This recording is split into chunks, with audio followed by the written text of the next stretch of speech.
Diagram भी बना सकते हैं, यहाँ पे निगेटिव रहेगा और इसके बगल में क्या हो जाएगा, पॉजिटिव आ जाएगा। ठीक है, यहाँ से कौन जा रहा है, जिंक किसमें कन्वर्ट होते जा रहा है, Zn2+। अभी जाके ना जिंक का रॉड पतला होते जा रहा है और Zn2+ का पावर बढ़ते जा रहा है। गंदा दिख रहा है तो थोड़ा सा साफ कर सकते हैं आप, ऐसा कर लीजिए। क्या हो रहा है बताओ, यहाँ पे जिंक किसमें जा रहा है बताओ, Zn2+ में। समझ में आ रहा है, जिंक जा रहा है Zn2+ में और जो इलेक्ट्रॉन है उसको मैं निगेटिव से दिखा रहा हूँ। क्लियर है, यहाँ पे भी उसी तरह से समझ लीजिए, यहाँ पे भी आपको इतना करने की जरूरत नहीं है। वो जो 2 इलेक्ट्रॉन आया वो समझ लीजिए यहाँ पे माइनस माइनस लेके आया और यहाँ पे क्या है बताइए, Copper2+ है, तो यहाँ से क्या जाएगा, Copper2+ किसमें जाएगा, कॉपर में। ये समझ में आ जाएगा कि क्या हो रहा है, Zn जा रहा है Zn2+ में, Copper2+ किसमें जा रहा है, कॉपर में। ये रिएक्शन लिखते फिर और आगे बात बताते हैं। तुम सो गया हो भाई, पूरा क्लास का माहौल गड़बड़ कर देती है। ठीक है, अरे सुबह सोए, रात को जरा जल्दी सो जाओ। रात को कितने बजे सोते हो, तब फिर उसमें पहले सो ना। ठीक है, हम भी तो सुबह कितना बजे, तुम कितना बजे उठिए भाई, तो 6 बजे के आसपास तो हम भी उठ जाएंगे और आराम से चला सकते हैं। 5 बजे के बाद सो जाना तुम जाके, 12 बजे मत सो, थोड़ा पहले सो जाओ। 12 बजे अगर सो रहे हो तो 6 बजे तक तुम्हारा नींद नहीं पूरा हो रहा है, तुमको साफ साफ लग रहा है कि 6 से ज़्यादा घंटे का जरूरत है, तो 6 से ज़्यादा घंटे का जरूरत है तो 10 बजे सो जाओ। ठीक है, क्योंकि यहाँ पे अगर आप क्लास में अगर नहीं समझेंगे ना तो वहाँ पे जाके दिक्कत होगा, फिर आप घर में जाके किसी को 4 घंटे समझाएंगे तो भी नहीं समझ में आएगा, फिर लेक्चर देखना चाहिए, इधर देखना उधर देखना, फिर भी दिक्कत आएगा यहाँ। ठीक है, कम से कम क्लास में चाहे किसी का भी क्लास हो थोड़ा अटेंटिव रहा करो, तुम्हारा साल भर से ज़्यादा हो गया है।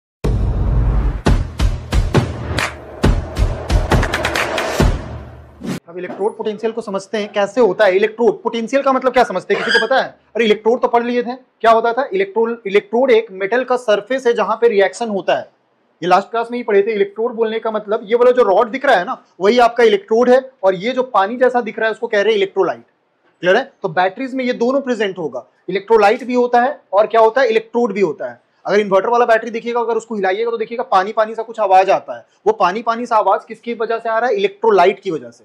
क्लियर है, और एक रॉड होता है जहां पे देखिएगा पॉजिटिव टर्मिनल नेगेटिव टर्मिनल लिखा रहता है, देखिए ऊपर रहता है जिसमें छोटा गाड़ा रहता है, वो क्या रहता है, इलेक्ट्रोड है। तो अभी मैं बैटरी का आधा पार्ट दिखा रहा हूँ।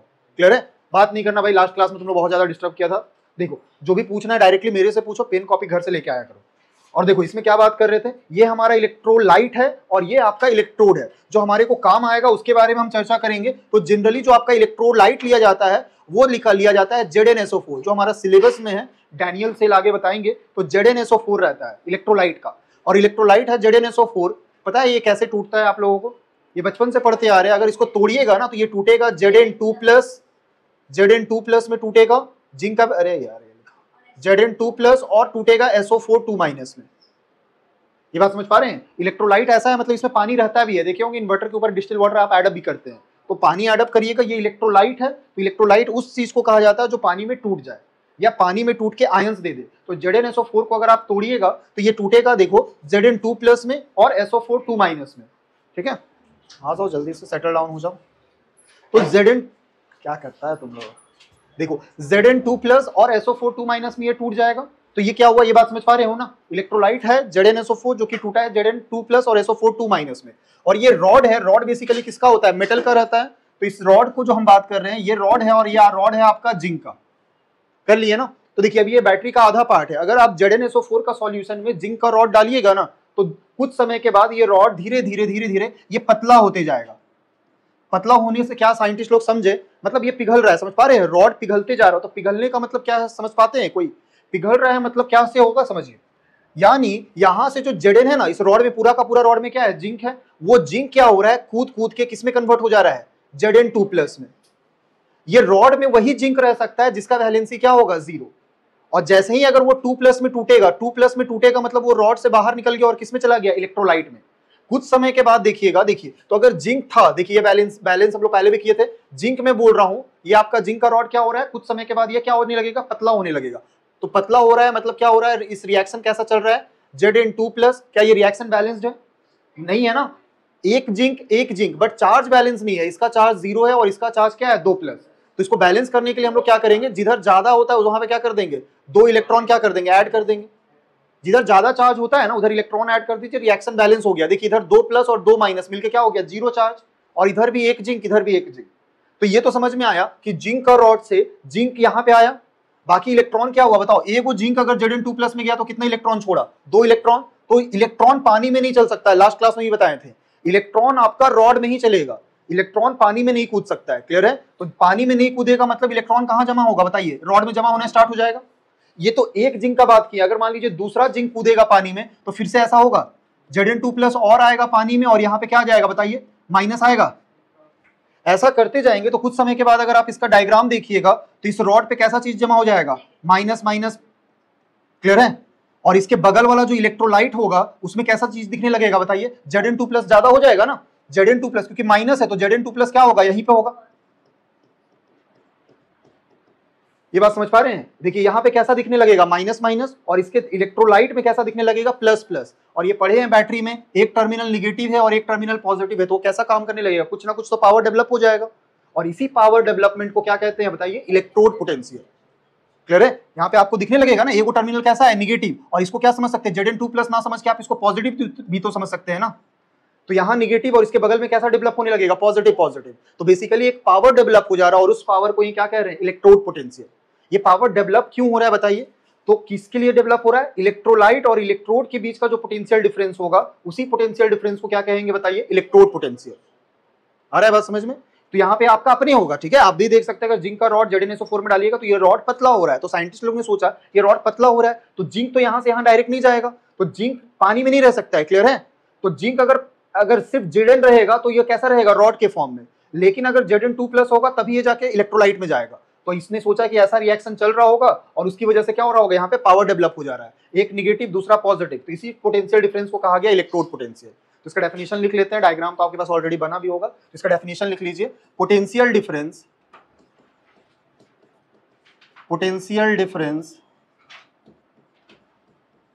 Between electrode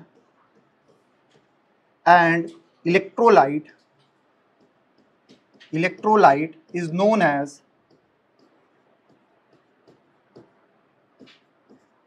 as electrode potential. Electrode और इलेक्ट्रोलाइट के बीच का जो पोटेंशियल डिफरेंस होगा उसी पोटेंशियल डिफरेंस को कहा गया है इलेक्ट्रोड पोटेंशियल। डेफिनेशन बहुत कम आएगा, लेकिन जैसे जैसे आप बैटरीज में समझ पाएंगे कि हर एक चीज को हम समझ पाएं तो उस सब में के लिए इसका हेल्प होगा। ये बेसिक सा पार्ट है, उस समय बोलूंगा कि इलेक्ट्रॉन कूद रहा है, ऐसा हो रहा है, तो वो आपको समझ में आ पाएगा। डायग्राम भी बना सकते हैं, यहाँ पे निगेटिव रहेगा और इसके बगल में क्या हो जाएगा, पॉजिटिव आ जाएगा, ठीक है। यहाँ से कौन जा रहा है, जिंक किसमें कन्वर्ट होते जा रहा है, Zn2+ में, तभी जाके ना जिंक का रॉड पतला होते जा रहा है और Zn2+ का पावर बढ़ते जा रहा है। इस डायग्राम को अगर सही से बनाएंगे तो हम गंदा ना करें तो आपको अब समझ में आ गया होगा। यहाँ से कौन जा रहा है बताइए, यहाँ पे पहले क्या था, Zn था, Zn किसमें चला गया है, Zn2+ में।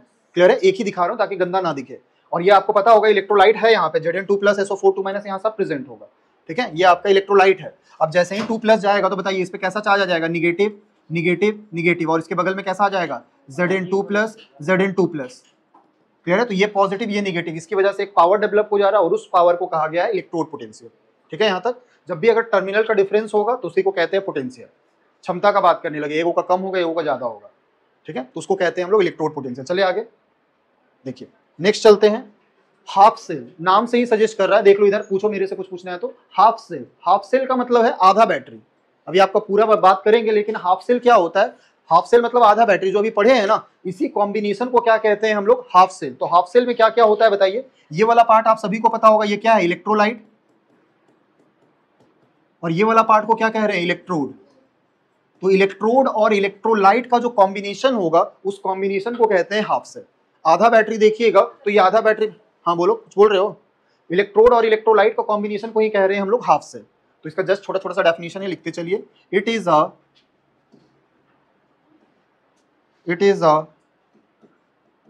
combination of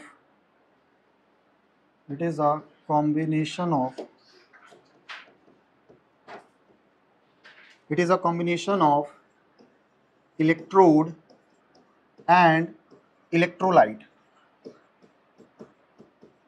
दूसरा लिख सकते हैं, here electrode is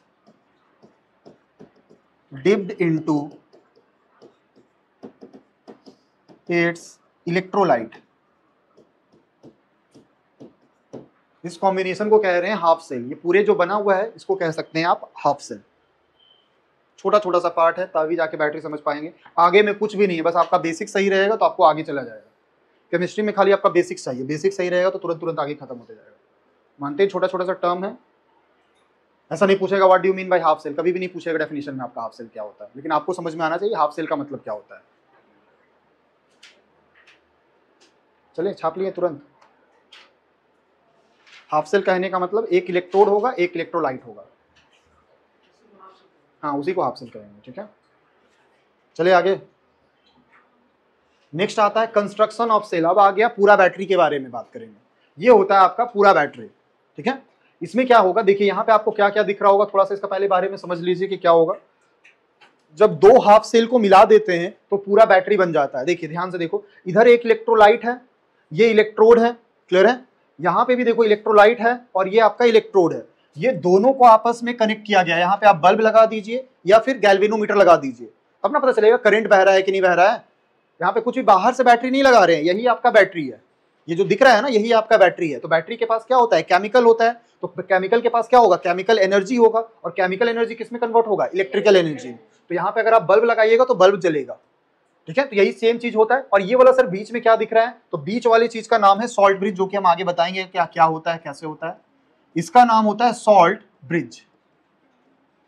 इसके बारे में हम आराम से बताएंगे। इसके बारे में सवाल भी आता है आपका, what do you mean bye salt bridge, और उसका कुछ फंक्शन बताइए। ये इंपॉर्टेंट क्वेश्चन है, सॉल्ट ब्रिज क्या होता है, उसका क्या जरूरत पड़ेगा, वो बताएंगे आपको। पहले इसके बारे में समझते हैं कि क्या होता है। यही है पूरा बैटरी। अब यहाँ पे देखिए क्या होगा, समझाते हैं, थोड़ा समझिएगा। इसमें लिखना बंद करो, पहले इधर देखो यार। जो आपको पढ़ना है इसी सेल का हम बात कर रहे हैं। ये जो सेल है उस सेल का नाम है डैनियल सेल।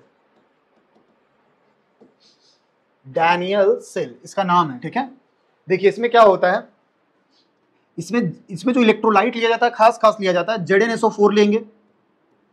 अब ये बच्चा वाला कहानी है, Zn2+ में टूटेगा और SO4 2- में टूटेगा, क्लियर है। और इसमें जो लिया जाता है वो कॉपर सल्फेट लिया जाता है। तो कॉपर सल्फेट को भी आपको तोड़ने आता होगा। तो ये Cu2+ में टूटेगा और SO4 2- में टूटेगा। इलेक्ट्रोलाइट है तो टूटेगा ही टूटेगा। यहाँ पे भी अगर बात करेंगे तो ये कैसे टूटेगा, Zn2+ और SO4 2-। ये बात समझ में आ रहा है। यहाँ पे क्या देखा गया है, अभी तो इसमें बताया थी। अच्छा, ये रॉड जिसका किसका लिया जाता है, जिंक का। ये एक चीज बता देता हूँ, जिसका इलेक्ट्रोड रहेगा ना, जैसे ये मेटल का जो मेटल का रॉड ले रहे हैं वो जिंक है, तो उसका इलेक्ट्रोलाइट भी उसी का रहेगा। अगर यहाँ पे हम कॉपर सल्फेट का सॉल्यूशन लिए हैं तो यहाँ पे क्या होता है सर, कॉपर का ही, ताकि एफिशिएंसी आपका बैटरी लंबे समय तक चले और अच्छे से वर्क कर पाए। अदरवाइज अलग अलग रिएक्शन और यहाँ पे ऑकर होने लगेगा और बैटरी का लॉन्ग ड्यूरेशन नहीं चलेगा। अभी आप बैटरी यूज करते देखिए ना, काफी लंबे समय तक चलता है। इन्वर्टर वाला बैटरी 5 साल का तो वारंटी में देता है, फिर भी आपको थोड़ा बहुत चलेगा तो आराम से 6 साल 7 साल और चलेगा। तो जो बैटरी कंपनी बनाता है वो तो चाहेगा ना कि मेरा लॉन्ग ड्यूरेशन चले। अब बनाया, पता चला महीना भर में खत्म हो जा रहा है, तो कौन 15,000 या 20,000 रुपए खर्चा करेगा, कोई नहीं करेगा, अंधेरे में रहेगा, क्लियर है। एक बार होता है कि एक बार इन्वेस्टमेंट कर दिया जाए तो वारंटी के अंदर चला जाता है। तो यहाँ पे वो लोग देखते जाते हैं। तो इसका सिंपल से याद रखिएगा भाई, जिंक रहेगा तो इसका ZnSO4 का सॉल्यूशन है, कॉपर का रॉड है तो यहाँ पे CuSO4 का सॉल्यूशन है। अब यहाँ पे देखा गया, अभी तो बताया था, यहाँ पे क्या देख रहा था, जिंक किस में जा रहा था बताइए, Zn2+ में जा रहा था। यहाँ पे एक और Zn2+ बना दे रहे हैं, यहाँ पे और Zn2+ बना दे रहे हैं। कर सकते हैं, मान लीजिए 3 को कूदा तो कितना इलेक्ट्रॉन आएगा, 6, 1 2 3 4 5 और ये 6। ये इलेक्ट्रॉन दिखाया, माइनस कहने का मतलब इलेक्ट्रॉन। अब तो पहले तो जब याद है, इससे पहले वाला डायग्राम में ये वाला पार्ट नहीं बनाए थे, तो ये क्या सकता था, रॉडी में रह सकता था। लेकिन अभी यहाँ पे सर्किट कंप्लीट कर दिए हैं, तो ये इलेक्ट्रॉन तो सर्किट नीचे तो नहीं जा सकता है, तो ठीक है, पानी के अंदर नहीं चल सकता है, लेकिन इसके ऊपर तो जा सकता है। तो वही इलेक्ट्रॉन यहाँ से बहेगा और इधर की ओर मूवमेंट करेगा, क्लियर है। वायर में तो इलेक्ट्रॉन बह सकता है। अब यहाँ से अगर इलेक्ट्रॉन बहेगा, अगर यहाँ पे बल्ब लगा दिए हैं, तो अगर इलेक्ट्रॉन यहाँ से पास होगा तो बल्ब को जलाते हुए जाएगा। या कोई गैल्वेनोमीटर रहेगा तो नॉर्मल में ऐसा डिफ्लेक्शन, मतलब करंट नहीं बह रहा है तो ऐसे दिखा रहा है। लेकिन अगर मान लीजिए करंट बहेगा तो कैसे दिखाएगा डिफ्लेक्शन, थोड़ा सा ऐसा बेंड हो जाएगा। मतलब यहाँ से क्या हो रहा है, करंट फ्लो हो रहा है। करंट फ्लो होने का मतलब इलेक्ट्रॉन बह रहा है, कह सकते हैं। यहाँ से इलेक्ट्रॉन निकला, ये जो माइनस चार्ज था, इलेक्ट्रॉन इधर से निकला और फिर ये इधर कुछ गया, फिर इसकी तरफ इलेक्ट्रॉन आने लगेगा, इधर से इलेक्ट्रॉन निकलेगा और इधर क्या होने लगेगा, इलेक्ट्रॉन डिपॉजिट होने लगेगा, क्लियर है। अब बताइए सॉल्यूशन के अंदर, इसके अंदर देखिए इलेक्ट्रोलाइट के अंदर क्या क्या दिखेगा, Cu2+ और SO4 2-। यहाँ पे इलेक्ट्रॉन देखेगा, किसका मन में लालच आने लगेगा, इसके पास तो ऑलरेडी निगेटिव चार्ज है तो इसको तो कुछ लालच नहीं आएगा, निगेटिव तो रिपेल करेगा। बट कॉपर 2+ क्या करेगा, देखो इधर लास्ट में देखो भाई, कॉपर 2+ पे कैसा चार्ज है, पॉजिटिव चार्ज है ना, तो पॉजिटिव चार्ज क्या करेगा, इलेक्ट्रॉन को पसंद करेगा। तो धीरे धीरे ये इसकी तरफ आकर्षित होने लगेगा। आकर्षित होने का मतलब प्लस माइनस की तरफ जाएगा ही जाएगा यार। यहाँ पे जो रिएक्शन चल रहा था, अगर आप ध्यान से देखिएगा तो क्या हो रहा था, Zn था, किसमें जा रहा था, Zn2+ में गया, तो Zn2+ वाला चीज पानी में कूद गया, यानी इलेक्ट्रोलाइट में कूद गया और 2 इलेक्ट्रॉन छोड़ा, वो 2 इलेक्ट्रॉन इधर से घूमते घूमते उधर चला गया। और यहाँ पे 2 इलेक्ट्रॉन आया और यहाँ पे सॉल्यूशन के अंदर, मतलब इसके अंदर इलेक्ट्रोलाइट के अंदर कॉपर 2+ तो प्रेजेंट होगा, तो कॉपर 2+ क्या करेगा, कॉपर 2+ 2 इलेक्ट्रॉन इधर से खाएगा, 2 प्लस यहाँ पे और 2 इलेक्ट्रॉन को ये खाया और क्या बना देगा, कॉपर। जैसे ही कॉपर का वैलेंसी देखिए 2+ था तब तक ये पानी के अंदर था, जैसे ही इसका वैलेंसी 2+ से क्या हो गया 0, तो 0 में ये पानी के अंदर नहीं रहेगा, वो क्या चिपक जाएगा, यहाँ पे कॉपर डिपॉजिट होने लगेगा। धीरे धीरे धीरे धीरे देखेंगे तो ये रॉड धीरे धीरे मोटा होते जाएगा और ये वाला रॉड धीरे धीरे क्या होते जाएगा, पतला होते जाएगा।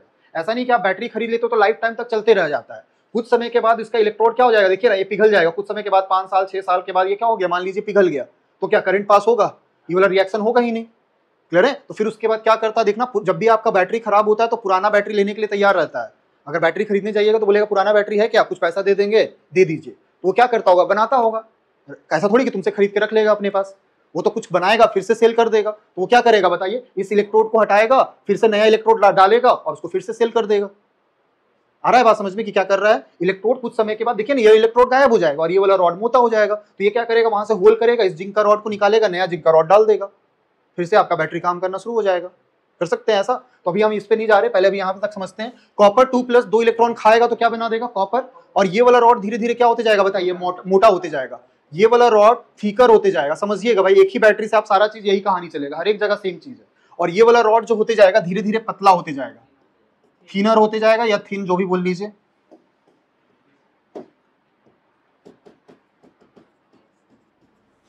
ये बात समझ में आ रहा है, यहां तक तो बैटरी चलेगा, लेकिन अगर इसके बाद देखिएगा तो कुछ समय के बाद क्या होगा, अभी ज्यादा चीज बताएंगे तो फिर दिक्कत होगा ना, पहले इतना सारा चीज छाप सकते हो, ये डायग्राम को छापो फिर और बताएंगे।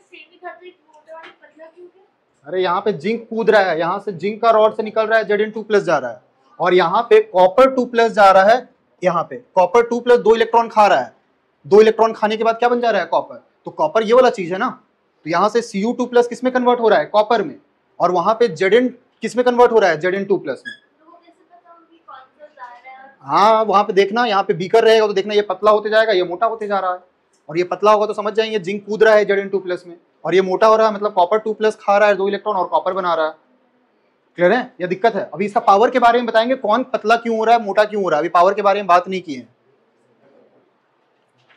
लिखो, क्योंकि इस डायग्राम में हमको बताना पड़ेगा, कंस्ट्रक्शन में ये करना। गंदा दिख रहा है तो थोड़ा सा साफ कर सकते हैं आप, ऐसा कर लीजिए। क्या हो रहा है बताओ, यहाँ पे जिंक किसमें जा रहा है बताओ, Zn2+ में। समझ में आ रहा है, जिंक जा रहा है Zn2+ में, और जो इलेक्ट्रॉन है उसको मैं निगेटिव से दिखा रहा हूँ।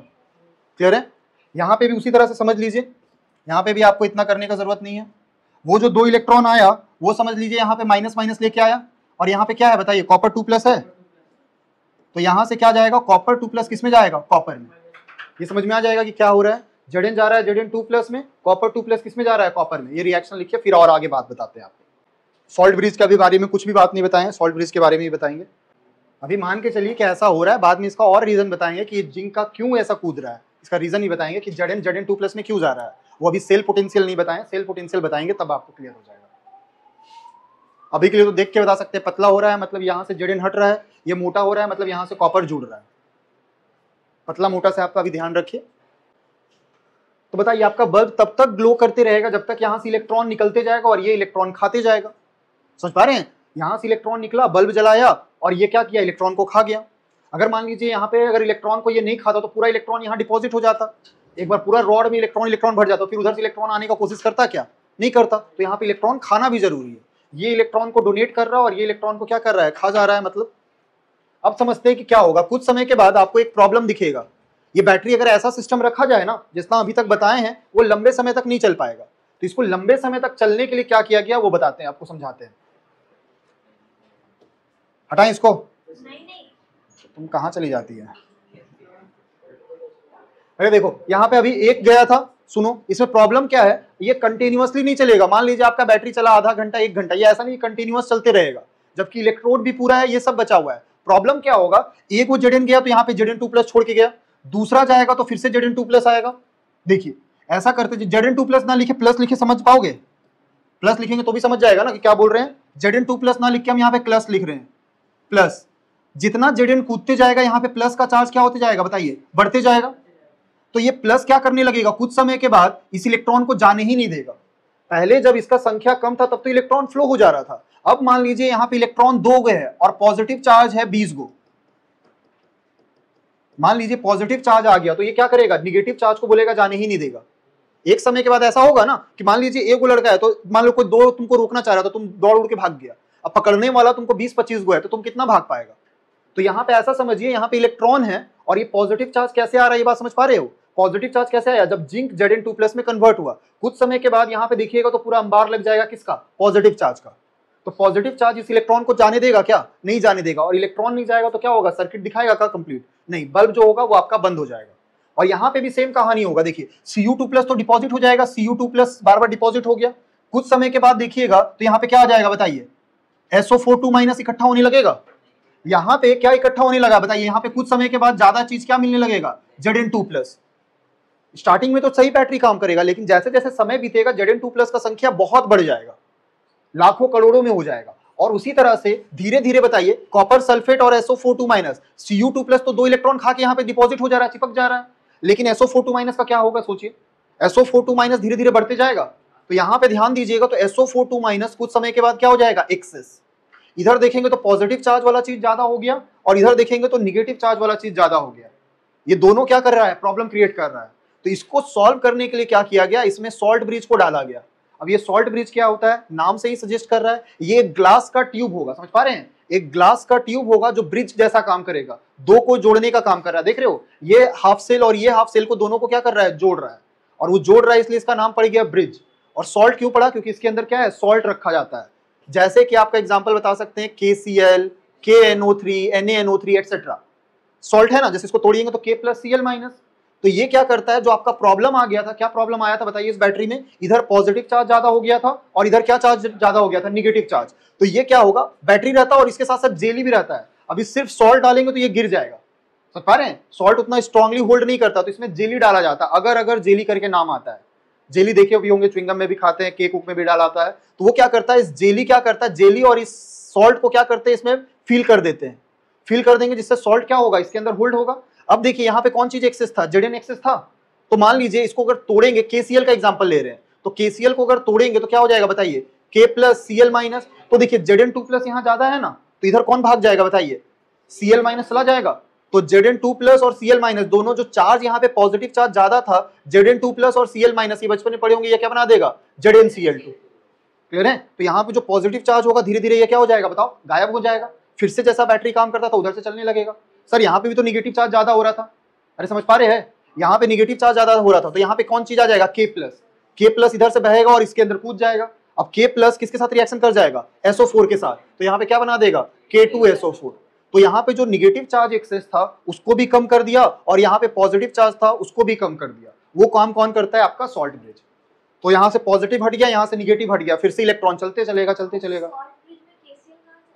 अरे डालेंगे हम लोग, आएगा नहीं, हम लोग डालते हैं इसके अंदर, ठीक है, खाली ग्लास लेके डाल नहीं देंगे, सुनिएगी तब तो। देखो यहाँ पे सॉल्ट ब्रिज बेसिकली एक ग्लास का ट्यूब होता है, उसके अंदर क्या किया जाता है, सॉल्ट डाल दिया जाता है और क्या रहता है, जेली डाल दिया जाता है। तो उसी को डाल दिए, तो देखो ये आपका जो प्रॉब्लम हो रहा था उसको क्या कर दिया, सॉल्व कर दिया। ये कहानी समझ पा रहे हैं कि क्या, हाँ, होल्ड करना, होल्ड। अरे अगर सिर्फ सॉल्ट डालेंगे ना तो तुरंत एक ही बार में बह जाएगा, जेली क्या करता है, इसको होल्ड करके रखता है, धीरे धीरे बहने देता है। क्लियर है। तो इसको क्या करता है, जेली का काम है इसको होल्ड करना। यहां तक कर सकते हैं ना, ये कहानी था, समझ में आया तो ठीक है, बाकी हम इसका डेफिनेशन बात कर देते हैं। ये दिक्कत है, समझ पाए होंगे आराम से, ठीक है। ये इतना डिटेल में आपसे कोई नहीं पूछेगा, इससे पहले तक का ही काम है। बाकी सॉल्ट ब्रिज का आपको क्या पूछता है, डेफिनेशन पूछता है और फंक्शन पूछता है, और कुछ नहीं करता है। क्या बोल रहे हो इस चीज का, देखिए कंस्ट्रक्शन में बोलेगा कि कंस्ट्रक्शन कैसे करते हैं, तो कंस्ट्रक्शन में बेसिकली क्या क्या होता है, 2 हाफ सेल होता है और हर एक हाफ सेल में एक इलेक्ट्रोड होगा, एक इलेक्ट्रोलाइट होगा, और क्या होगा बताइए, ये लोग आपस में 2 हाफ सेल किससे कनेक्टेड होगा, सॉल्ट ब्रिज के साथ, ठीक है। उसी का 2 लाइन लिख लीजिए बस। हाँ बोलो, हाँ कर दे रहे भाई। हाँ भाई, डिस्टिल वाटर जब आपका सूख जाएगा ना, इलेक्ट्रोलाइट सूख जाएगा ना, तब काम नहीं करेगा। कौन सा है, क्या बोल रहे हैं, अरे डिस्टिल वाटर मतलब वाटर तो चाहिए होगा ना, अगर सिर्फ ZnSO4 रखेंगे तो काम नहीं करेगा, मालूम है। ZnSO4 अगर सॉलिड लीजिएगा तो ये काम नहीं करेगा, ZnSO4 जैसा ही पड़ा रहेगा, इसमें पानी डाल दे देंगे तो पानी डालेंगे तो क्या हो जाएगा, Zn2+ अलग हो जाएगा और SO4 अलग हो जाएगा। क्लियर है। ZnSO4 जो लिखे हैं ना भाई, यहाँ पे जो सॉल्यूशन है वो कैसा सॉल्यूशन होना चाहिए, एक्वस, ठीक है। ये सब बेसिक सा चीज है, आपको पता होना चाहिए, ठीक है। अगर सिर्फ प्योर ZnSO4 लेंगे तो पाउडर रहेगा भाई, जिंक सल्फेट पाउडर आएगा, कॉपर सल्फेट पाउडर आता है, पड़ा रहेगा, उसमें पानी ऐड अप करना पड़ेगा, सॉल्यूशन बनाते हैं, ठीक है, वहां पे आप काम कर सकते हैं। लिखे भाई, क्या कर रहे हैं? डायग्राम तो इसलिए हम पहले ही लिखवा दिए थे क्योंकि गंदा तो दिखेगा ही। देखिए तो यहां पे लिख लीजिए construction of cell, a cell, बात नहीं करो, लिखो साथ साथ, a cell consist of 2 half cell, एक सेल में 2 हाफ सेल रहता है, a cell consist of 2 half cell and each half cell consist of electrode dipped into its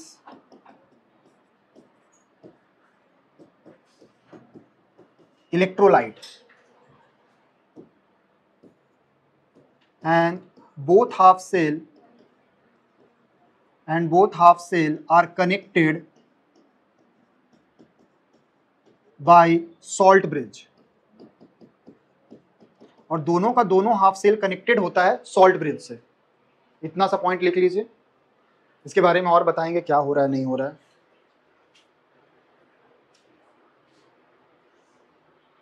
salt bridge लिख लीजिएगा, इसका नाम सॉल्ट ब्रिज, कुछ एग्जांपल दे दीजिएगा, आपको ध्यान रह जाएगा। ये फर्स्ट टाइम इतना गंदा हुआ है, बस उसके बाद आसान हो जाएगा डायग्राम, ठीक है। बहुत ज्यादा इंपॉर्टेंट नहीं, एग्जाम में मार्क्स के रिस्पेक्ट से नहीं, लेकिन कंसेप्ट के वाइज इसका इंपॉर्टेंस है। मगर बैटरी बनाने जाएगा तो थोड़ा सा इसका बात समझ में आएगा, तो पता ही नहीं चलेगा सॉल्ट ब्रिज डाल क्यों रहे थे, बैटरी तो ऐसे ही काम कर रहा था। रौनक पीछे नहीं बात करना है भाई तुमको। अब एनोड कैथोड नाम सुने हैं, नेगेटिव पॉजिटिव टर्मिनल, उसके बारे में चर्चा करते हैं।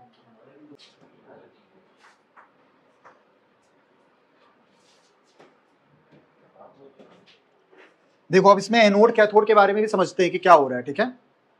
देखिए यहां पे फिर से वही कहानी है, यहां पे आपका ZnSO4 का सॉल्यूशन है, यहां पे CuSO4 का सॉल्यूशन है। यहां से क्या हुआ था याद होना चाहिए आपको, Cu2+ यहां से जा रहा है किसमें, कॉपर में, और यहां पे जिंक का रॉड है, जिंक किस में जा रहा है बताइए, Zn2+ में।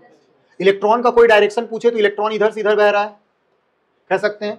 कोई अगर करंट का डायरेक्शन पूछ दे तो बता सकते हैं, इसका ऑपोजिट बहता है, जिस डायरेक्शन में इलेक्ट्रॉन बहता है उसका ऑपोजिट में करंट बहता है, ऐसा माना है, कन्वेंशनल है, ठीक है, कि जिस डायरेक्शन में इलेक्ट्रॉन बहता है इसका ऑपोजिट में क्या बहता है, करंट। आई का मतलब है करंट, इतना बात आपको पता है। अब देखिए थोड़ा, अच्छा इस टर्मिनल का नाम के बारे में, अच्छा पहले रिएक्शन देखिए, तो इसमें रिएक्शन क्या हो रहा था बताइए। ये टर्मिनल देखिए, इसको लेफ्ट बोल रहे हैं ना, इसको आप याद रखिएगा लोन से, LOAN।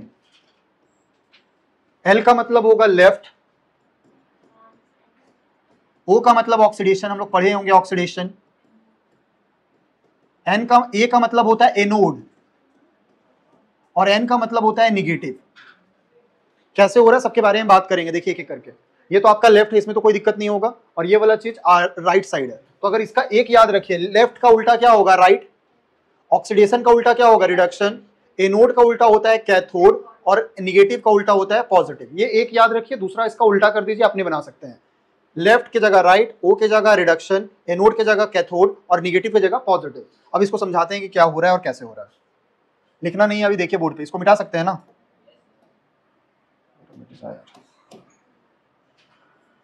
बस खत्म हो गया, इसको समझ लीजिए। यहीं से अब आपका सवाल, यहां से आपका सवाल आएगा, ठीक है। यहां से आपका क्या होता है, देखिए ऑक्सीडेशन, यहाँ पे रिएक्शन जो हो रहा है बताइए क्या हो रहा था, जिंक जा रहा था किसमें, Zn2+ प्लस 2 इलेक्ट्रॉन। इलेक्ट्रॉन का ध्यान से देखिए तो लॉस हो रहा है, जहां लॉस होता है उसको कौन सा रिएक्शन कहते थे, ऑक्सीडेशन। ये कैसा रिएक्शन है, ऑक्सीडेशन कह सकते हैं। और जहां कहीं पे भी ऑक्सीडेशन रिएक्शन होगा ना, उस टर्मिनल का नाम दिया गया है, बताइए क्या, एनोड। जहां कहीं पे भी दिखे कि ऑक्सीडेशन हो रहा, कोई भी दुनिया का कोई भी बैटरी ले लीजिए, जहां कहीं पे भी ऑक्सीडेशन होगा उस टर्मिनल का नाम दिया गया एनोड। क्लियर है। अब यहाँ पे सर ये निगेटिव कैसे हुआ, देखिए यहां से इलेक्ट्रॉन बह रहा था ना, तो आपको क्या दिखेगा, यहाँ पे ढेर सारा इलेक्ट्रॉन दिख रहा था, तो इसलिए इस टर्मिनल को याद रखिएगा, ये टर्मिनल कैसा है, निगेटिव। और यहाँ पे देखिए, यहाँ पे इस अगर एक निगेटिव हो गया तो दूसरे को क्या बोल सकते हैं, पॉजिटिव। अब पॉजिटिव कैसे होगा सर, यहाँ पे भी तो इलेक्ट्रॉन ही आ रहा था, लेकिन मान लीजिए यहाँ पे एक इलेक्ट्रॉन आया और 50 को 60 को क्या जमा है, पॉजिटिव चार्ज, तो आपको क्या दिखेगा, इलेक्ट्रॉन ना दिखेगा, कौन सा चीज दिखेगा, पॉजिटिव चार्ज। क्लियर है। अरे समझ पा रहे हैं, मान लीजिए यहाँ से एक इलेक्ट्रॉन आया और यहाँ पे कॉपर बहुत सारा है, तो क्या दिखेगा, कॉपर मान लीजिए 50 है और आने वाला जो चार्ज है ए को निगेटिव, तो आपको मैक्सिमम क्या दिखेगा बताइए, इस टर्मिनल पे पॉजिटिव चार्ज दिखेगा। तो इसलिए इस टर्मिनल को हम लोग क्या कह दे रहे हैं, पॉजिटिव, और इस टर्मिनल को क्या कह रहे हैं, निगेटिव। निगेटिव पॉजिटिव से कुछ लेना देना नहीं है, निगेटिव पॉजिटिव आपको देख के पता करना होगा। निगेटिव पॉजिटिव पे ये नहीं बोलिएगा कि निगेटिव है तो एनओड ही होगा, हम आगे बताएंगे। जैसे अभी एनोड है लेकिन ये कैसा टर्मिनल है, निगेटिव, आगे हम लोग बताएंगे कि देखिएगा एनोड ही होगा लेकिन वो टर्मिनल क्या हो सकता है, पॉजिटिव भी हो सकता है। तो निगेटिव पॉजिटिव से एनोड और कैथोड को लेना देना नहीं है, क्लियर है। आपको किससे लेना है याद रखिएगा, ऑक्सीडेशन एनोड होगा, ऑक्सीडेशन ऑलवेज एनोड होगा। क्या ये कोई बच्चा बोल सकता है एनोड है तो हमेशा निगेटिव होगा, नहीं होगा। हम आगे बताएंगे, आप ही का सिलेबस में एनोड निगेटिव भी हो सकता है, इस वाले बैटरी में एनोड कैसा दिख रहा है, निगेटिव। आगे पढ़ेंगे तो ये क्या हो सकता है, पॉजिटिव भी हो सकता है। पर कोई भी रहे तो ये वाला पॉइंट को ध्यान रखिएगा, इसलिए हम निगेटिव पॉजिटिव पे ज्यादा चर्चा नहीं करेंगे, बस आपको ये याद रखिएगा। और याद करने का तरीका बता दिए, लोन याद रख लीजिए, लेफ्ट ऑक्सीडेशन एनोड निगेटिव। अब राइट साइड का बात करेंगे तो देखिए क्या हो रहा था, कॉपर 2+ किसमें जा रहा था, 2 इलेक्ट्रॉन को खा रहा था और क्या बना दे रहा था, कॉपर। तो कॉपर देखिए क्या हो रहा है, 2 इलेक्ट्रॉन को खाया है ना, तो इसको क्या कहेंगे, रिडक्शन। 2 इलेक्ट्रॉन को खा रहा है तो इसको कह देंगे रिडक्शन, और रिडक्शन जहां पे भी होगा उसको क्या कहेंगे, cathode.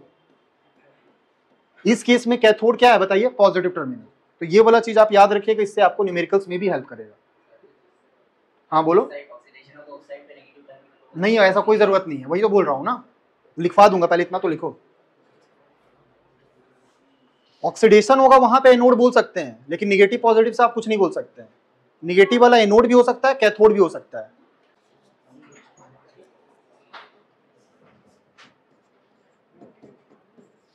At anode always oxidation take place। Anode पे हमेशा ऑक्सीडेशन होगा, लिख दिए हैं। At cathode always reduction take place।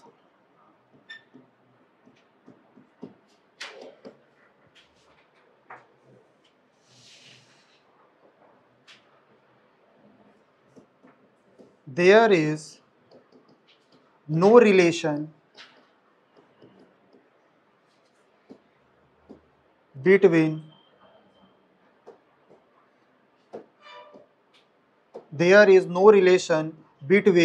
Charge मतलब क्या समझेंगे, पॉजिटिव और negative. There is no relation between charge and electrode. ऐसा नहीं कि पॉजिटिव वाले को एनोड बोलेंगे या कैथोड बोलेंगे, तो वो लिख भी दिए आपको, कहीं कंफ्यूजन ना होगा। एनोड पे हमेशा ऑक्सीडेशन होगा, कैथोड पे हमेशा रिडक्शन होगा, और चार्ज और इलेक्ट्रोड का कोई रिलेशन नहीं है। पॉजिटिव निगेटिव कुछ भी हो सकता है, लेकिन जो तुम्हारा एग्जाम में आएगा वो यही वाला आएगा, निगेटिव वाले को एनोड वाला मैक्सिमम चांसेस है। यहाँ जाके आप कंस्ट्रक्ट करने के लिए सीख चुके हैं। बैटरी के लिए लेफ्ट साइड ऑक्सीडेशन होगा, एनोड होगा, और यहाँ पे निगेटिव टर्मिनल होगा। याद रखने के लिए सिर्फ LON याद रखिए, और ये वाला पॉइंट लिख लीजिए, या कहीं भूल भी जाएंगे तो आपको याद रहेगा। एनोड पे हमेशा ऑक्सीडेशन होगा, कैथोड पे रिडक्शन होगा, और कोई रिलेशन नहीं है चार्ज का और इलेक्ट्रोड का। इलेक्ट्रोड बोलने का मतलब एनोड कैथोड, एनोड कैथोड का कोई रिलेशन नहीं है। ये नहीं कि पॉजिटिव है तो हम एनोड बोलेंगे या कैथोड बोलेंगे, इसका कोई जरूरत नहीं है। चलिए कंस्ट्रक्शन हो गया, अब सॉल्ट ब्रिज का फंक्शन बता देंगे, सॉल्ट ब्रिज का क्या काम था। हो गया है ना यार। नेक्स्ट है सॉल्ट ब्रिज, ठीक है। नेक्स्ट हेडिंग डालिए सॉल्ट ब्रिज, और ये बहुत ज्यादा चांसेस है थ्योरेटिकल पॉइंट में 2 नंबर 3 नंबर का सवाल पूछने का। क्या होता है सॉल्ट ब्रिज, अभी जस्ट बताए थे। ये एक इन्वर्टेड यू ट्यूब का शेप का ग्लास रहता है, देखे थे ना। अरे इसको पढ़ते हैं यू, और इसको कहते हैं इन्वर्टेड यू। इन्वर्टेड मतलब उल्टा यू, इन्वर्टेड यू, ठीक है। तो अभी देखे थे ना जो सॉल्ट ब्रिज था वो, उसमें देखिए ना ऐसा ही था ना, देखिए उल्टा है, तो उसी को कह रहे हैं हम सॉल्ट ब्रिज के बारे में। तो इसका डेफिनेशन लिख लीजिए, it is an inverted U shaped glass tube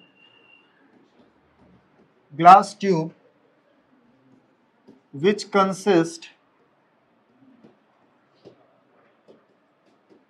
salt and agar jelly। अगर पेस्ट बोलते हैं या अगर जेली पेस्ट, जो बोलना है, अगर पेस्ट भी लिख सकते हैं।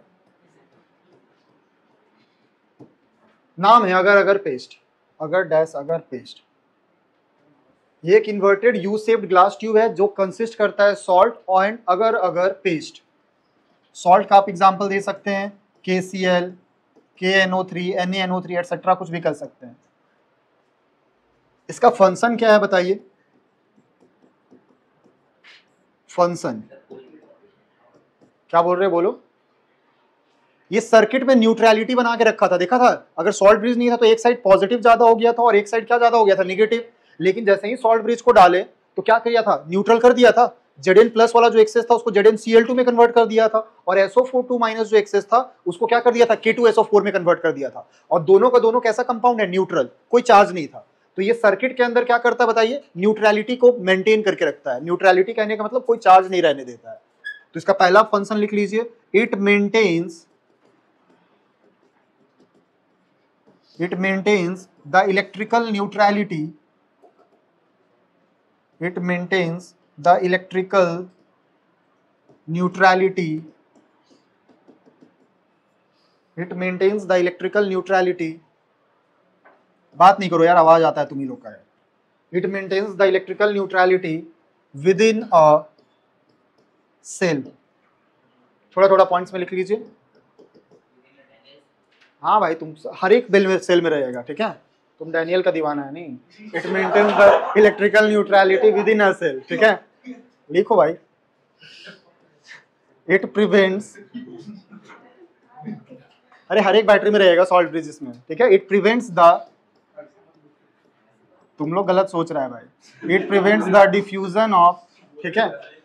It prevents the diffusion of ions within a cell, within a cell. इसलिए हम नॉर्मल बात कर रहे हैं। It prevents a diffusion, diffusion का मतलब मिलने नहीं देगा। ऐसा नहीं कि वहां पे आपको इधर का प्लस उधर माइनस में चले जाए। बताते हैं, पहले इसको लिख लीजिए, कंप्लीट करते हैं।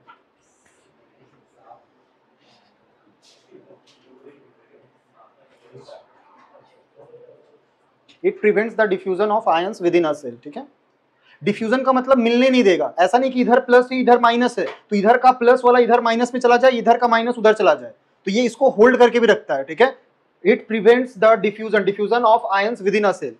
वैसे ऐसा भी तो था ना, आप लोग सोच सकते थे। देखिए यहाँ पे Zn2 प्लस एक्सेस था, इधर SO4 माइनस एक्सेस था। ऐसा नहीं कि SO4 माइनस इधर से निकल के इधर चला गया।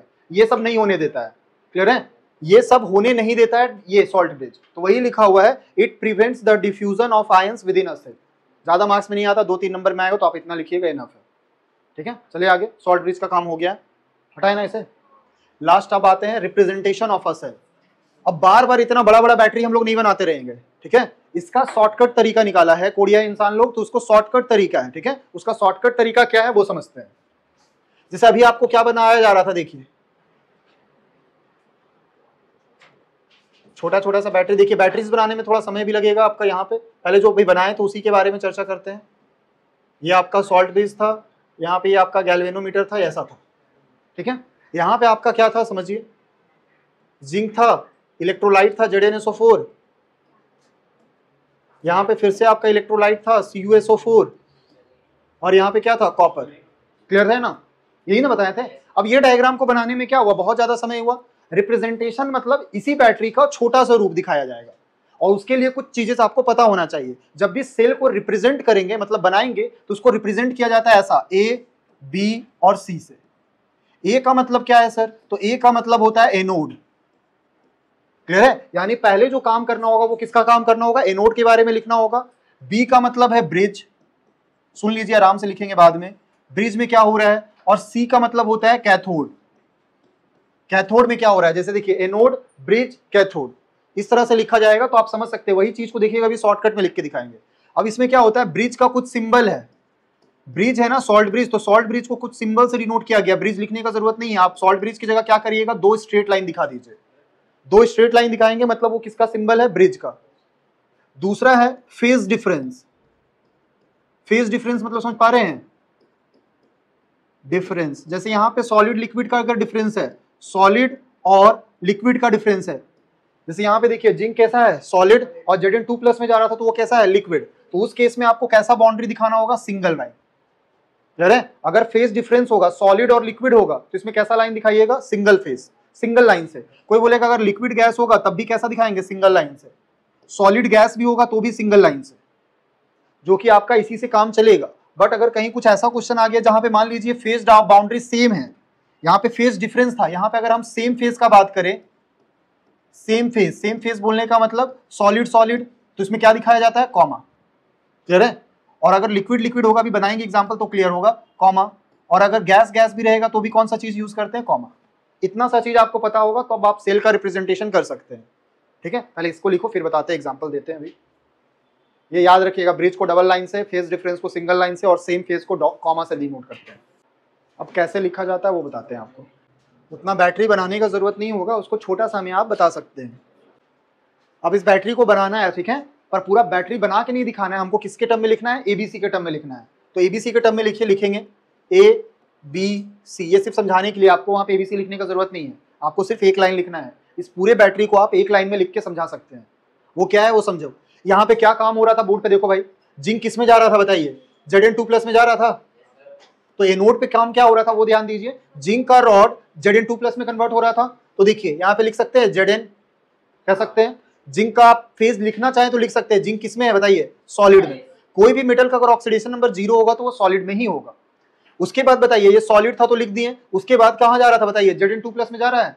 तो देखिए Zn2+ किस फेज में है? लिक्विड फेज में है। तो इसको क्या करेंगे बताइए? ऐसा लिख सकते हैं, एक सिंगल लाइन दिखाएंगे, यहाँ सॉलिड है और उसके बाद क्या है बताइए? Zn2+। Zn2+ लिक्विड ना लिख के क्या बोल देंगे? एक्वस। एक्वस मतलब पानी के फेज है, कह सकते हैं ना। जिंक था, एनोड पे क्या हो रहा है देखिए ना, Zn जा रहा है किसमें? Zn2+ में। एनोड का कहानी खत्म, अभी लिखो नहीं, अभी देखो सिर्फ, एनोड का कहानी खत्म। अब आते हैं ब्रिज में। ब्रिज के लिए क्या करना है बताइए? डबल लाइन लगाएंगे, डबल लाइन लगा देंगे। इसको क्या हो गया है? तुम बगल में जाके सो सकती है, ठीक है? अगर तबियत सही नहीं है तो बगल में जाके सो जाओ भाई, ठीक है? टायर्ड होते हो पर एक आध घंटा तो बैठ ही सकता है यार, इतना तो ताकत रखो अपने पास। बात करने से पूरा एनर्जी आ जाता है तुम लोग का। देखिए Zn सॉलिड, Zn2+ एक्वस, ये कर सकते हैं। एनोड का काम खत्म हो गया ना, जिंक जा रहा है Zn2+ में। और अभी नहीं समझोगे ना फिर हमेशा यही चीज रहेगा, पूरा बैटरीज में इलेक्ट्रोकेमिस्ट्री में यही लिखते रहूंगा, और अभी नहीं समझोगे फिर ऐसा ही देखते रहना, कोई फायदा होगा नहीं। तो देखिए जिंक जा रहा है Zn2+ एक्वस में। ब्रिज का मतलब होता है डबल लाइन, जिसको हमने ऑलरेडी पहले भी लिख दी है। तो ब्रिज का कहानी खत्म हो चुका है। ब्रिज के बाद कहां पहुंच गए? कैथोड में। कैथोड में क्या हो रहा था अगर आपको थोड़ा याद है तो Cu2+ किस में जा रहा था? कॉपर में। तो यहाँ पे जा रहा है Cu2+, किस में जा रहा है? कॉपर में। आप इसका फेज लिख सकते हैं, फेज नहीं भी लिखेंगे तो भी चलेगा। अगर आप लिखना चाहते हैं तो यहाँ पे लिख सकते हैं एक्वस, ठीक है? और ये वाला क्या है? सॉलिड। तो पूरा बैटरी ना बना के आप सिर्फ ये भी लिखेंगे तो सब कोई समझ जाएगा, जिसको इलेक्ट्रोकेमिस्ट्री या केमिस्ट्री का नॉलेज होगा वो समझ जाएगा कि ये बैटरी का रिप्रेजेंटेशन है। समझ पा रहे हैं? एनोड का मतलब जिंक जा रहा है Zn2+ में, कॉपर 2+ जा रहा है यहाँ, और ये ब्रिज है। तो पूरा बड़ा बैटरी को आप छोटा सा कर सकते हैं। इसको लिखो भाई, यही है सेल रिप्रेजेंटेशन। जो इसको लिखा गया है ना, इसी को कह रहे हैं सेल का रिप्रेजेंटेशन। एग्जाम में बार बार बता रहा हूँ, ये डायग्राम बना के नहीं आएगा, बहुत कम चांसेस है कि ऐसा देगा, आपको ऐसा डायग्राम देगा, और ऐसा डायग्राम से आपको समझना होगा कि क्या क्या चल रहा है। हो गया? ठीक है, तुम सो गया हो भाई, पूरा क्लास का माहौल तुम गड़बड़ कर देती है, ठीक है? अरे सुबह सोए, रात को ज़्यादा जल्दी सो जाओ। रात को कितने बजे सोते हो?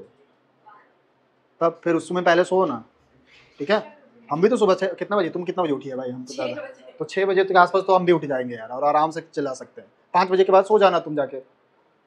12 बजे मत सो, थोड़ा पहले सो जाओ। 12 बजे अगर सो रहे हो तो 6 बजे तक तुम्हारा नींद नहीं पूरा हो रहा है, तो तुमको साफ साफ लग रहा है कि 6 से ज़्यादा घंटे का जरूरत है। तो 6 से ज़्यादा घंटे का जरूरत है तो 10 बजे सो जाओ, ठीक है? क्योंकि यहाँ पे अगर आप क्लास में अगर नहीं समझेंगे ना तो वहाँ पे जाके दिक्कत होगा। फिर आप घर में जाके किसी को 4 घंटा भी समझाएंगे तो भी नहीं समझ में आएगा। फिर लेक्चर देखना, चाहे इधर देखना उधर देखना, फिर भी दिक्कत आएगा ही आएगा, ठीक है? तो कम से कम क्लास में, चाहे किसी का भी क्लास हो, थोड़ा अटेंटिव रहा करो। और तुम्हारा साल भर से ज़्यादा हो गया भाई, ठीक है? प्रॉब्लम है तो फिर डॉक्टर से मिलना होगा, ठीक है? अरे होता है, किसी का बॉडी में प्रॉब्लम भी होता है तो वो डॉक्टर से भी दिखा सकते हो। देखो भाई आगे अगर बात करते हैं तो हम इसका बारे में बात कर चुके थे। अब इसी का बारे में, जैसे देखिए ये लिखा हुआ है ना, जिंक जा रहा है, हम पूरा नहीं लिख रहे हैं, Zn2+, ब्रिज, कॉपर 2+, कॉपर, ये है आपका सेल। क्लियर है? अब इसमें बोल देगा राइट, पहला लिखेंगे एनोडिक हाफ रिएक्शन, कोई लिख सकते हैं? ठीक है, तो लिखो एनोडिक हाफ रिएक्शन। दूसरा कैथोडिक हाफ रिएक्शन, बेसिकली ये रिडॉक्स रिएक्शन का पार्ट आ चुका है।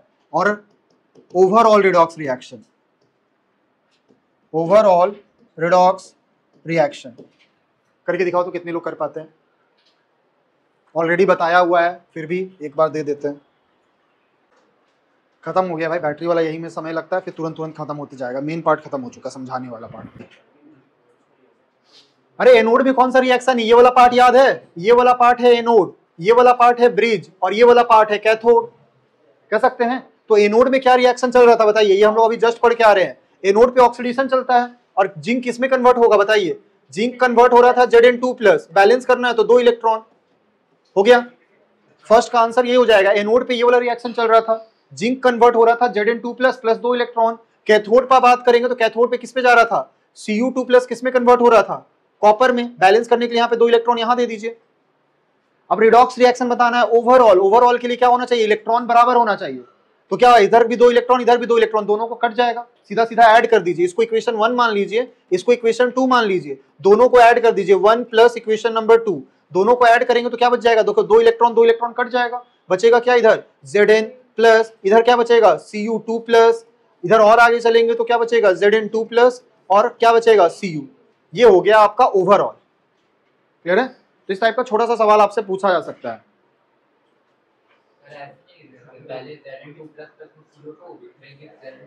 पहले क्या लिखेंगे बोलो, Zn2+, ये वाला चीज नहीं, गलत हो जाएगा। ये बैटरी में जिंक जा रहा है ना Zn2+ में, ये उल्टा लिखेंगे तो गलत है भाई। नहीं भाई ये वाला इस केस के लिए रिवर्सिबल नहीं है, ये वाला सिंगल डायरेक्शन में जाएगा। रिवर्स करना होगा तब चार्ज यूज करेंगे तब आएगा, वो बताएंगे जब आएगा, रिवर्सिंग वाला केस आएगा, अभी नहीं आएगा। लेड स्टोरेज बैटरी में आएगा तब बताएंगे, अभी के लिए इतना याद रखिए ना। एक और है, इसके लिए बताता हूं खुद से।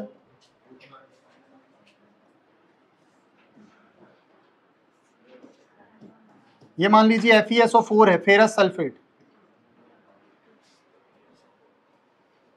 और यहां पे है आपका मान लीजिए AgNO3। ये जो रॉड है वो सिल्वर का है, Ag का है, और ये रॉड है आपका आयरन का है। गैल्वेनोमीटर लगा हुआ है, सॉल्ट ब्रिज लगा हुआ है, ठीक है। रिप्रेजेंट, हाँ AgNO3 है, रिप्रेजेंट द सेल। लिख के दिखाओ तो, जो हम किए थे बस वही चीज किए हैं, तुम लोगों को पता हो तो बताओ। करंट बह रहा है, इलेक्ट्रॉन यहां से यहां जा रहा है, सेम कहानी है, बट इसको सेल के टर्म में रिप्रेजेंट कर सकते हैं। करके देखो, ये बेसिक सा है। Ag2+ बा थोड़ा सा है तुम लोग। देखिए ये इसको तोड़ेंगे तो ये आयरन किसमें टूटेगा, Fe2+ में, पता होना चाहिए आपको। तो Fe किसमें जाएगा बताइए, Fe2+ में, और इसको तोड़िएगा तो Ag+ होगा ना, Ag+ है यहाँ पे, Ag+ किसमें जाएगा, Ag में। मैं इतना हेल्प कर दिया, बाकी आप बनाओ। Fe2+ में गया, Ag+ Ag में, हाँ ठीक है। अरे कुछ नहीं करना था, Fe किसमें जा रहा था, Fe2+ में, ब्रिज आएगा, Fe गया था ना Fe2+ में, और Ag+ किसमें जाएगा, Ag में। कर सकते थे, बहुत आसान सा रिएक्शन है, आप आराम से कर सकते हैं। Fe जाएगा Fe2+ में, Ag+ जाएगा किसमें, Ag में। कभी काल भूल जाइएगा तो याद रखिएगा, स्टार्ट वाला और एंड वाला कैसा चार्ज आएगा, मोस्ट ऑफ द केसेस में 0 रहेगा, जो भी चार्ज आएगा बीच वाले में आएगा। हाँ मोस्ट ऑफ द केसेस बोल रहा हूँ, हमेशा नहीं बोल रहा हूँ। देखिए अब इसके लिए बताओ तो चला, एनोडिक हाफ रिएक्शन लिख के, एनोडिक हाफ रिएक्शन लिखिए। दूसरा cathodic half reaction, cathodic half reaction, और उसके बाद overall redox reaction, overall redox reaction. Last class में ही सेल पोटेंशियल से शुरू करेंगे, आज के लिए बस इतना ही रखेंगे, इसको बना लो बस। अरे देखो बोर्ड पे Fe किसमें जा रहा है, Fe2+ में, तो यहाँ पे तो आप आराम से ये वाला में गलती नहीं करिएगा आप, Fe2+ प्लस क्या हो जाएगा, 2 इलेक्ट्रॉन हो गया। ये वाला में क्या है, Ag+ है, Ag+ किसमें क्या है, Ag में, तो 1 इलेक्ट्रॉन डालेंगे। ये दोनों आप लोगों का सही है, लेकिन ओवरऑल में क्या बनाते हैं, जब इलेक्ट्रॉन बराबर करते हैं, तो इलेक्ट्रॉन बराबर है क्या, अभी बताओ, इसके पास 2 इलेक्ट्रॉन, इसके पास 1 इलेक्ट्रॉन, तो क्या करेंगे, इसको इक्वेशन 1 मान लीजिए और इसको इक्वेशन 2 मान लीजिए। क्या सीधा सीधा जोड़ेंगे, नहीं, 2 वाले को 2 से मल्टीप्लाई करना होगा, इक्वेशन +1 प्लस इक्वेशन 2 इंटू 2, 2 से मल्टीप्लाई करके जोड़ना होगा ना। तो देखिए तो 2 इलेक्ट्रॉन हो जाएगा ना, कर सकते हैं ना, 2 से मल्टीप्लाई करेंगे तो 2 इलेक्ट्रॉन कट जाएगा, क्या आ जाएगा Fe, और इसको 2 से मल्टीप्लाई किए तो क्या आ जाएगा 2Ag प्लस, इलेक्ट्रॉन कट गया है, इधर चलेंगे तो Fe2 प्लस और इधर 2Ag, ये 2Ag याद रखिएगा, थोड़ा ध्यान रखना होगा। जब इलेक्ट्रॉन बराबर नहीं होता है तो उसको मल्टीप्लाई करके बराबर करते हैं, कुछ लोग किए थे कुछ लोग नहीं किए थे, लास्ट वाला में ध्यान रखिएगा। नेक्स्ट क्लास में हम लोग सेल पोटेंशियल से शुरू करेंगे, ये खत्म हो चुका है, ठीक है, बस आज इतना ही रखो यार।